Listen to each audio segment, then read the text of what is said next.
కాంగ్రెస్ ప్రభుత్వ పాలన నచ్చే బీఆర్ఎస్ ఎమ్మెల్యేలు చేరుతున్నారని చెప్పారు సీఎం రేవంత్ రెడ్డి. తమ ప్రభుత్వాన్ని కలుస్తున్నామన్న వాళ్ళు ఎక్కడున్నారని ప్రశ్నించారు. కాంగ్రెస్ 10 ఏళ్లుగా అధికారంలో పక్కాగా ఉంటుందన్నారు. 10 ఏళ్లు దోచుకుని రాష్ట్రాన్ని అప్పులమయం చేశారని మండిపడ్డారు. డిఎస్సీ వాయిదాపై అభ్యర్థులతో చర్చించేందుకు ప్రభుత్వం సిద్ధంగా ఉందన్నారు సీఎం రేవంత్. ఇవాళ ఆయన ఈయన ఏమి చేస్తలేదు అన్నట్టుగా మాట్లాడుతున్నారు. నేను అడగదలుచుకున్నా, ఓడినోళ్లను, ఇంట్లో వండుకున్నోళ్లను, ఫామ్ హౌస్లో ఉంటున్నోళ్లను ఈ ఔటర్ రింగ్ రోడ్ మీ తాత తెచ్చిండా అని నేను అడుగుతున్నా. ఈ అంతర్జాతీయ ఎయిర్పోర్టు మీ ముత్తాత కట్టిండా అని నేను అడుగుతున్నా. ఇవాళ సైబరాబాద్లో ఉన్న ఐటీ పరిశ్రమలు, ఫార్మా ఇండస్ట్రీస్ని మా ప్రభుత్వం, కాంగ్రెస్ ప్రభుత్వం తీసుకొచ్చినాయి కాదా? అవి తెచ్చినందుకే ఇవాళ హైదరాబాద్ నగరం మహానగరంగా మారింది. మీరేం తెచ్చిండ్రా హైదరాబాద్ నగరానికని నేను అడుగుతున్నా. మీరు తెచ్చింది ఉంటే గంజాయి తెచ్చుంటారు, డ్రగ్స్ తెచ్చుంటారు ఈ నగరానికి. కానీ మేము ఫార్మా కంపెనీలను తెచ్చినాము, ఐటీ కంపెనీలను తెచ్చినాము, అంతర్జాతీయ ఎయిర్పోర్టు తీసుకొచ్చినాము, ఔటర్ రింగ్ రోడ్డు తీసుకొచ్చినాము. ఇవాళ ఇంకా విస్తృతంగా విశ్వనగరంగా మార్చడానికి అవసరమైన అన్ని ప్రణాళికలు మేము చేస్తుంటే పొద్దున్న లేస్తే కాళ్ళల్లో కట్టెలు పెట్టే మాటలు. అయిపోయింది కూలిపోయింది అన్నాడు. అన్నోడు ఏడున్నాడా? ఇప్పుడు నన్ను కనిపిస్తుండా? ఉన్నాడా? రోజు లెక్క పెట్టుకుంటున్నాడు, ఎవరుండ్రు ఎవరు పోయినరా. ఇవాళ మన నగరాన్ని అభివృద్ధి చేస్తున్నాం, ఇవాళ మన ప్రాంతం అభివృద్ధి జరుగుతుంది అని చెప్పి ప్రకాష్ అన్న లాంటి వాళ్ళు ఇవాళ ఈ ప్రభుత్వానికి అండగా నిలబడి ఈ ప్రభుత్వాన్ని కాపాడినప్పుడే అభివృద్ధి జరుగుతుందని చెప్పి వాళ్ళందరూ ముందుకు వచ్చారు. ఎగ్గ మల్లేశం దగ్గర ఎన్ని పైసలునో మీకు తెలుసు, నేను చెప్పాల్సిన పని లేదు. అవునా? రిజర్వ్ బ్యాంకులో ఏమైనా తక్కువ కడితే కూడా అప్పించడానికి నగదు ఉంది.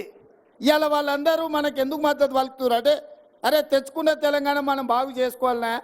సార్ ఏదో కష్టపడుతాడు, మేము కూడా మా శాతనైన కాడికి సాయం చేస్తే బలపడితే తెలంగాణ అభివృద్ధి అవుతుందన్న ఆలోచనతో వాళ్ళందరూ ముందుకు వచ్చారు.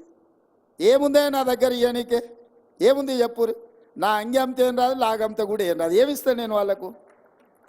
ప్రకాశ్ అన్నకో ఎగ్గ మల్లేశంకో ఏమి ఇవ్వగలిగినము?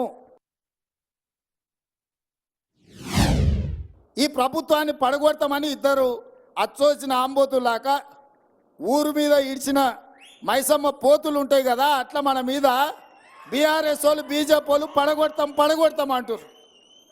మీరు వడగొడతామని అంటే మేము నిలబెడతామని వాళ్ళు ముందుకు వచ్చారు. ఇవాళ ఓ పక్కన బీఆర్ఎస్ వాడు, ఒక పక్కన బీజేపీ వాడు ఏడుంటుందా? 3 నెలలు కూడా ఉండదని ఒకడంటాడు, 6 నెలల్లో పోతుందని ఇంకోడు అంటాడు. వీళ్ళేమన్నారు? 3 నెలలు 6 నెలలు కాదు, 10 ఏళ్ళు ఈ ప్రభుత్వం ఉంటుంది. 2004 నుంచి 2014 వరకు ఎట్లయితే జనరంజకమైన పాలన నాడు కాంగ్రెస్ పార్టీ అందించిందో, ఈ దేశానికి బలమైన నాయకత్వాన్ని అందించిన మన్మోహన్ సింగ్ మేధావి ఈ దేశాన్ని అభివృద్ధి పదం వైపు నడిపించిండో, అట్లా మళ్ళా కనీసం 10 ఏళ్ళు మళ్ళీ రాష్ట్రాన్ని అభివృద్ధి చేయడానికి ఉంటారు అని చెప్పి వాళ్ళందరూ అండగా నిలబడ్డారు. ఇక నిన్నమన్నా అది చేయలే, ఇది అలా 10 ఏళ్ళు చేయనోడు, ఉన్నదంతా అమ్ముకొని తుడిచిపెట్టుకపోయినోడు 7 లక్షల కోట్ల రూపాయల అప్పు తెచ్చి నెత్తి మీద పెట్టి దివాలా తీపించండి సంసారం. ఏం చేద్దామన్నా అప్పులు వెళ్తున్నాయి. ఏ గూట్లో చేయి పెట్టినా అప్పుల సిట్టి కాగితమే బయటికి వెళ్తుంది. పొద్దున్న లేతే పకిరోడు మన ఇంటికానే ఉంటుండు, పటాన్ మన ఇంటికానే ఉంటుండు. నువ్వు బాకీ ఉన్నావు, అప్పు కడతావా లేదా అని. ఆ ఎల్ల సంవత్సరానికి 6,500 కోట్ల రూపాయలు అప్పు కట్టేది ఉండే.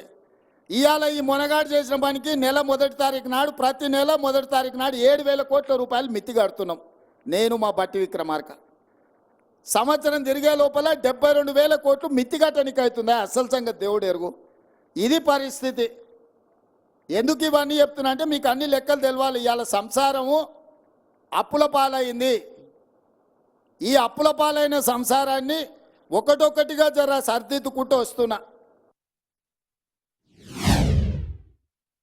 ఇక మా ఎలక్షన్లు కూడా అయిపోయినాయి. మేము ఎమ్మెల్యేలు, మంత్రులమైనా, వీళ్ళు ఎంపీలు అయిపోయారు. ఇక వచ్చే ఎలక్షన్ మీదే సర్పంచులు, ఎంపీటీసీలు, జడ్పీటీసీలు చేయాల్సింది కార్యకర్తలను జెండా మోసిన వాళ్ళు. వీళ్ళు ఎవరైనా వాళ్ళ ఎలక్షన్ తిరిగిన దానికంటే తక్కువ తిరిగితే మీ ఎలక్షన్లకు నాకు చెప్పు, వాళ్ళ ఉద్యోగం ఊడుతుందని చెప్తున్నా. కిరణ్ రెడ్డి అయినా, రంగారెడ్డి అయినా ఎవరైనా సర్పంచులను, ఎంపీటీసీలను గెలిపించుకుంటేనే మనం ఉంటాం. చెట్టుకు ఏర్లు ఉంటేనే చెట్టు ఉంటుంది, ఏర్లు కొట్టేసి నాకు చెట్టు ఉంటుందా? అందుకే ఇవాళ మీకు అందరికీ మనం అందరం కలిసిమెలిసి ప్రభుత్వాన్ని తెచ్చుకుందాం, 10 ఏళ్ళు కష్టపడి కాపాడుకుందాం, మన ప్రాంతాన్ని అభివృద్ధి చేసుకుందాం. నిన్న మనం ఆ పిల్లలు కూడా పరీక్షలు కొందరు వాయిదేరు, కొందరు ముందు కోరు, కొందరు వెనుక కోరు అంటారు. తప్పకుండా పరీక్షలకు సంబంధించి కూడా మా పొన్నం ప్రభాకర్ గారికి చెప్తున్నా, పిల్లలు రోడ్డు ఎక్కే బదులు మన ప్రభుత్వం వినడానికి సిద్ధంగా ఉంది. ఏందాన్ని ఉంటే పోయి మంత్రులను కలుగురు, మీ సాధక బాధకాలు ఉంటే ఇను చెప్పురి, తప్పకుండా ఇని మీ సమస్యల్ని పరిష్కరించే బాధ్యత మాది.